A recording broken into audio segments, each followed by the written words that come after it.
Hey guys, welcome to my health diary. I'm Monique Bradley. I'm super excited to be here in the studio today with registered naturopath, clinical director and owner of My Remedy over in Browns Bay here in Auckland. This is Lynette Hill. Welcome, Lynette. Hi Monique, hi everybody. Great to have you in the studio today. So following up last week's episode where we started discussing detox, this is a big topic we're talking about today. So if this is your first time watching my health diary, I am literally opening up my actual health diary because I have struggled with health complaints for pretty much the last 25 years. Some of them have been what we call acute conditions, and some of them have been diagnoses of what we would call a chronic condition. So we thought that we'd follow up from last week's session with this topic to help you guys out. And if you do have any questions, please feel free to send them on through to the feed. Hi Hernan, good to see you. Sanu MH, good to see you. Hi Ingrid Matthews, as always, welcome to the show. So in my past, Lynette, and I know you know a lot of my health history as you are my naturopath. It's long. It's huge, it's huge. So as a child, I was potentially diagnosed with something not quite right with my thyroid.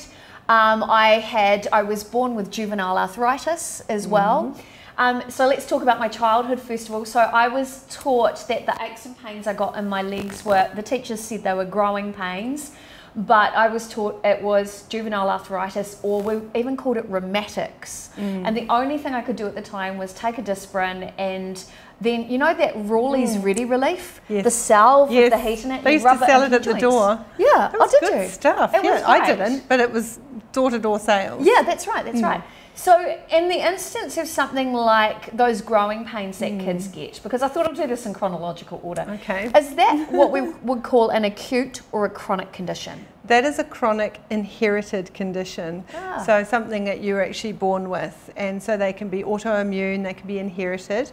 And when it goes on and on and on, and there's no reason, it's not like you walked into something and you hurt yourself, or you fell off something and you hurt yourself. It is just there. That is chronic. Okay, gotcha. And taking Disprin every day probably led to your other chronic issues later in life with your gut. I was going to say, because doesn't things like Disprin or you know, those sorts of things that you take all the time, they can affect the gut lining, can't they? Absolutely, yeah. Okay, so that's interesting. So I started taking those probably from the time I was about 2. We didn't have Pamol or anything like that. So I was really young. It was worse when I was around water for some reason or other, which is probably why I can't swim. I didn't really go into the water. Grew out of it when I was about 13 or 14. Right. Apparently. I don't remember. I just remember that aching pain. Okay, so moving into my adult years, so in my early 20s, I was morbidly obese. I had been struggling with migraines as well since I was about 8 years old. Is that chronic or acute? Migraines, the expression is acute, so you're feeling it now, today. So something's happened to have an acute exacerbation of a chronic disorder. So all of the reasons for having migraines are chronic, and they may be structural, liver health, chemical toxicity. But then usually some stress gets involved, and you get an acute migraine, and it's usually for a short amount of time, and then it resolves, and then you wait for a couple of months and you get another one. Or if it's every time you have your period. It was often hormonal as well. So it feels acute, but it's a chronic condition because it happens over and over again. And migraines can be inherited as well, right?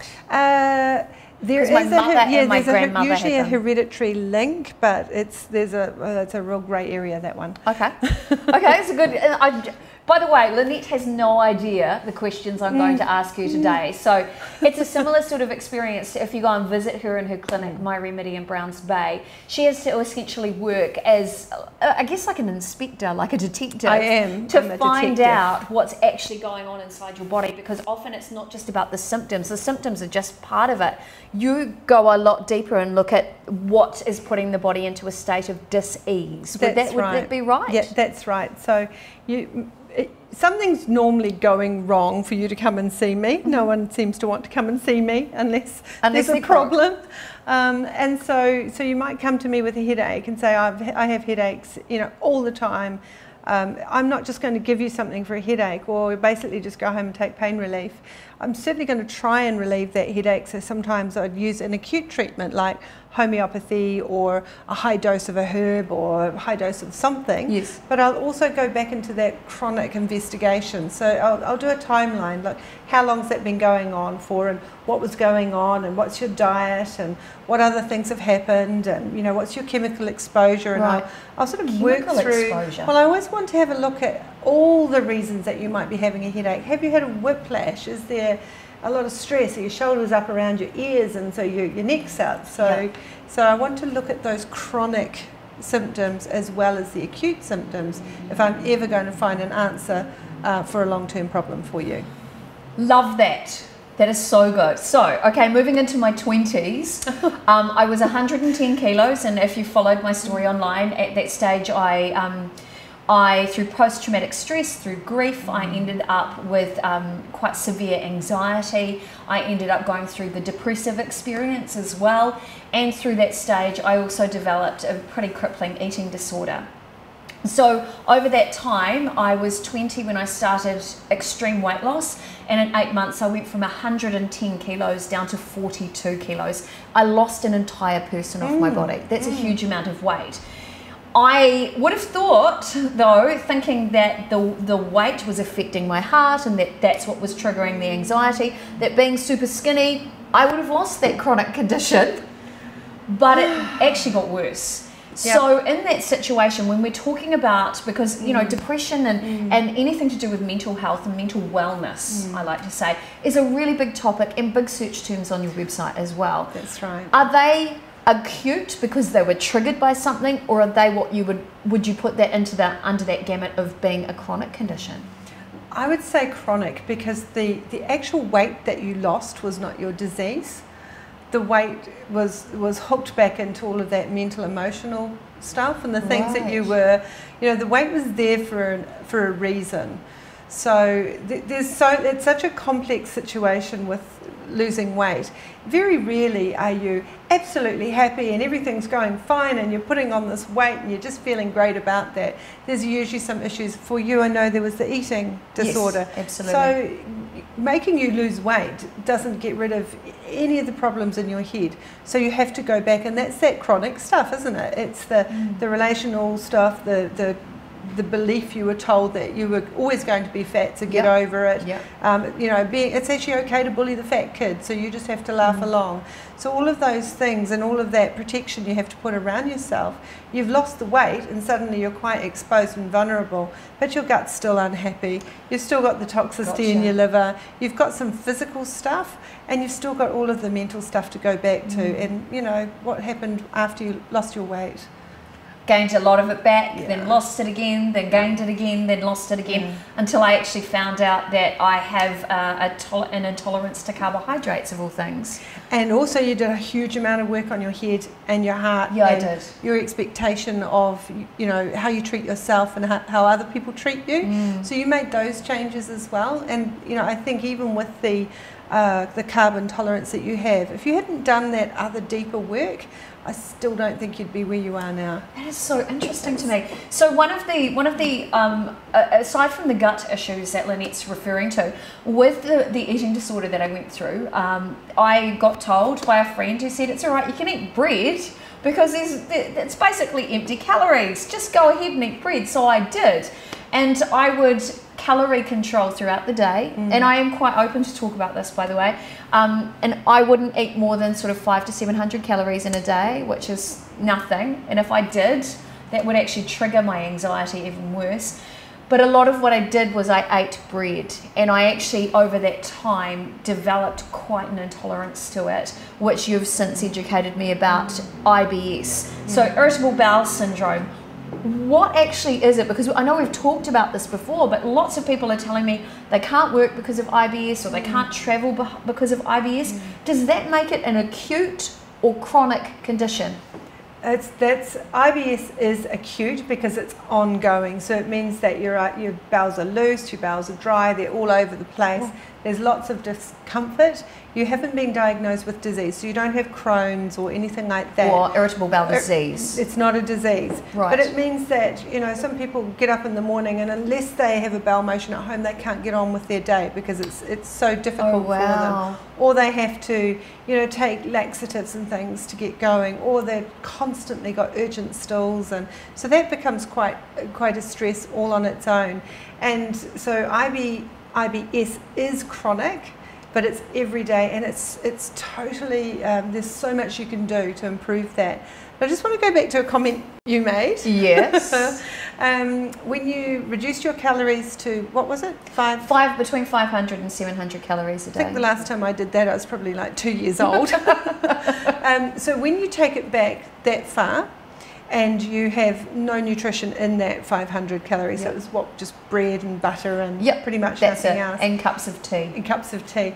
Then your body goes, where's my energy coming from? And that could have been the start of that adrenal overload for you, because not only did you have all that stress, but it's like, I'll use adrenaline. I'll use adrenaline to get up, I'll use adrenaline to go to work, I'll use adrenaline to phone my mother, I'll use adrenaline to do all of these things that my food is not providing energy for. So interesting. That's fascinating. By the way, hi Jenny Thompson, good to see you. If you've got any questions at all while we're live, feel free to send them on through. I promise I won't, if you ask a really good question, I will not mention your name while we're live, because we do respect your privacy around health issues. And these shows, by the way, are not designed to diagnose anything. I just really wanted to share, as part of my own personal journey, things that have affected me, my family, my friends, and open up that conversation around health. So as you just mentioned as well, in my own journey, having struggled with anxiety, the symptoms of the depressive experience, going through having an eating disorder, stress like everybody else, it seems to be unfortunately very, very common. But when should somebody get help? Okay. When is it so chronic that you should ask for help? Because I went for 15 years with extreme panic attacks, and I was too scared to ask for help. Oh, you ask for help any old time. I think the most important thing you can do for your health is to ask for help. So go to your doctor. Like if you've got pain in your stomach, if you've got blood, if you've got panic attacks, these are things that are really debilitating. So go to the doctor for sure and get yourself checked out, get a diagnosis, get things, even if they can't find what's wrong, if they can find out what's not wrong. Okay, I know it's IBS, but I know it's not Crohn's disease, I know it's not IBD, you know, I know it's not a brain tumour, it's a panic attack, you know. Doctors and hospitals have the diagnostic ability to find out what it is or isn't. But if you are still getting those symptoms, it's like you've got no disease, you're fine, go home, and you've still got those things that are concerning you, panic attacks, for example, then keep looking for help. Please don't use Google. Maybe use Google for Google for a good idea, but I mean, there are other people that can help. So there's counsellors. There's massage therapists for back pain, there's chiropractors for pain, there's naturopaths for any health conditions. So we are general practitioners of health. So if it's a cold or a sore tummy or a headache, we are absolutely equipped to work with people on that. And if we feel that there's still no resolution, we will push you back into the medical system and say, no, you jolly well go and have this test and ask for that and get it sorted, because you know, most people can be well most of the time. I love that. Most people can be well most of the time.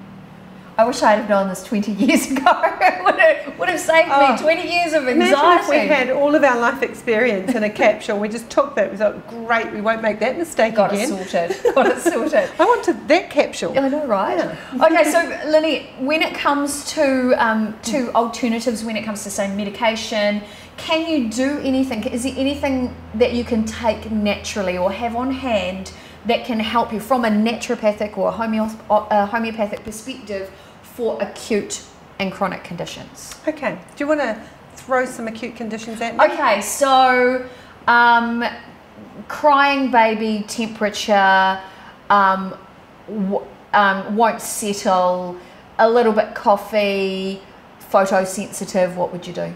Straight to the doctor. So I think the most important thing you do is you look at serious disease, because as soon as you said, what was the last one? Photosensitive or stiff neck or rash, you need to know what the serious diseases are. Right. Like if you're a parent, the best equipment is knowledge. So what are the serious diseases that we're looking out for, and what are the symptoms? And if my baby's showing those symptoms, straight to medical help, A&E, doctor, wherever you need to go. If you've got a baby that's like, you know, a bit grizzly and got a bit of a cough and got boogies coming out, but it's still, you know, reasonably well, and just a bit grumpy like you feel when you're sick, then I'd be looking at some vitamin C or some homeopathy, or, you know, getting along to, we have a homeopath who's fantastic with babies, so she'll look at their symptoms and give them a remedy and say, watch this child, and if this child gets worse, straight to the doctor. Right. So, you know, you've got to look at the cold and how serious is it.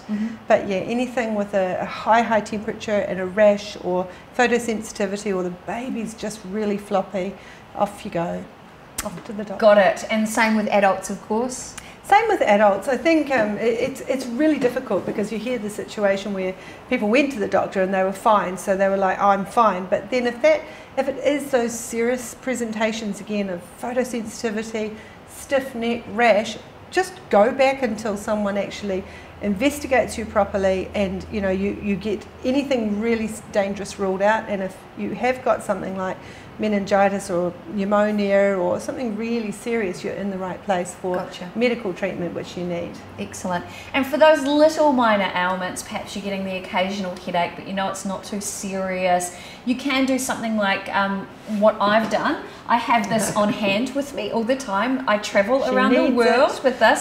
This is actually my homeopathic kit that I got from Lynette. And what this has is a whole bunch of remedies inside, and almost like a guide map of how to find out which remedy is going to be the best for you. So if you've got maybe a child who hasn't got too many symptoms, but they might be a little bit irritable, something like pulsatilla might work for them, is that right? Clingy, weepy, got a runny nose and can't quite work out what's wrong with them. Excellent. My parents used to give me pulsatilla all the time when I was a kid. I remember it well. Last week when I had a bit of a virus going on, I took a remedy in here called gelsemium. I only needed 1 dose and I instantly started to feel better. Not that we can claim that, but that was my reaction, my experience to it. And inside there, you've got all the remedies and the map. I have to get this out and show you. It's almost like a checklist. It's getting very worn. It is. It's well loved. I've used it a lot. It even helped when I went overseas, and I have to tip it the right way for you. And I was actually, when I went to India last year, and I had a little bit of delly belly. And at the time, I was able to go through and have a look at all the symptoms and work out which was going to be the best remedy for me. And it really helped. So instead of having it for 3 or 4 days, I had it for probably 12 hours, which was amazing. Yeah. So that really helped. I took Ipecac and Nuxvom, I think it was. No, Arsenicum. Yeah. And they were great. And I was actually, I've grown up with homeopathy, so it was something I understood, but to have it work so powerfully in such a short period of time, it was definitely worth it. The great thing about these kits too is you can take them through customs, no worries at all. So something worth having at home? I think if you're looking for probably the best acute treatment, homeopathy is right up there. And also some of the other options are things like, high dose vitamin C, or having, like a shelf stable probiotic if your gut's unhappy, or having access to, there's some really good herbal preparations. So there are 2 ways of dealing with it. You can go into your health store and you can buy vitamin C, you can buy your viral products and have them on your shelf at home. So the moment you think, I've got a bit of a cold, I'll hook into my off the shelf products, go for it. And usually you'll find that you'll go from here to there, and you'll get over your cold in exactly the same time as if you'd got medicated for it. You won't wreck your gut. Important. You'll get well properly. I love that. The other thing though is we also do acute consultations in our clinic. Right. Yep. And that just means just come on in and we will look at your symptoms. Sometimes we'll do a hemorrhage, sometimes we won't, which is looking at the blood. And we'll work out, does this sound like you need bronchial herbs or sinus herbs, or is this a gut problem? So we'll work it out for you. And then of course for me it's like, when someone says, oh, I'm always getting these colds, I'm always getting these headaches, that's when it's like, look, we can work acutely today, but actually you need to come back and get this immune system sorted out, and we need it firing and you're not getting sick all the time. Oh, I love that. So if you're wired and tired, go and see them. If you're constantly feeling less than fabulous, go and see them. If you're really struggling with complaints like I did for the last 45 years, go and see them.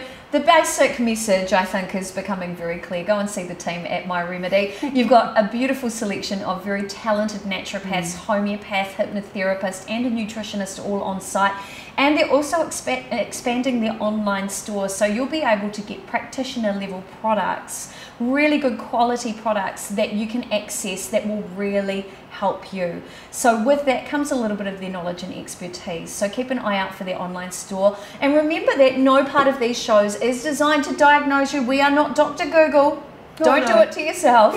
It is always recommended that if you are concerned about your health, see your healthcare professional and make sure you get the diagnosis that works. Oh, nice to see you all on the stream today as well. Hi Gary, good to see you. Auckland Limo, great to see you guys as well. Ramina, good to see you. And remember too, you hold the key to your health in your own hands. So if you're not feeling great, what are you ready to do about it? Because all the power sits right here. Final thoughts from you today, Lynette? Always throw you into it. I know, you really do. I think the most important way to stay well is to look after your diet and lifestyle all year round. So making sure that you are eating healthy foods and that you are going to bed at a reasonable time and that your relationships are reasonably under control. Get all of that sorted out, and then the little colds and flus and tummy bugs that come along are a lot less of a big deal for you. There you go. Your health, it isn't a one-off thing that you can treat with a plaster or some Panadol. It's a lifestyle commitment. That's what I get from that. Yes. Hey, look, thank you so much, Lynette. And by the way, if you want to grab one of these amazing homeopathic kits, you can grab it from her website, myremedy.co.nz. I was about to say it fits in your handbag or your man bag if you carry one, or your pocket. Really good, gentle and safe to use even with the kids. So I highly recommend it. Like I said, it's been around the world with me and it's the best thing I ever did. All right, time to head away. A big thank you to Pete Ward, who is our producer and director. We are powered by Your Fix TV. I'm very proud of it. And if you like and love this stream, or if you've got friends who might be living with chronic or acute conditions at the moment and they don't quite know what to do, please like and share this live stream so that we can help more people. Thank you so much. You're welcome. It's been fun, and thank you guys for watching. Stay fabulous this week. See you guys. Bye. Bye.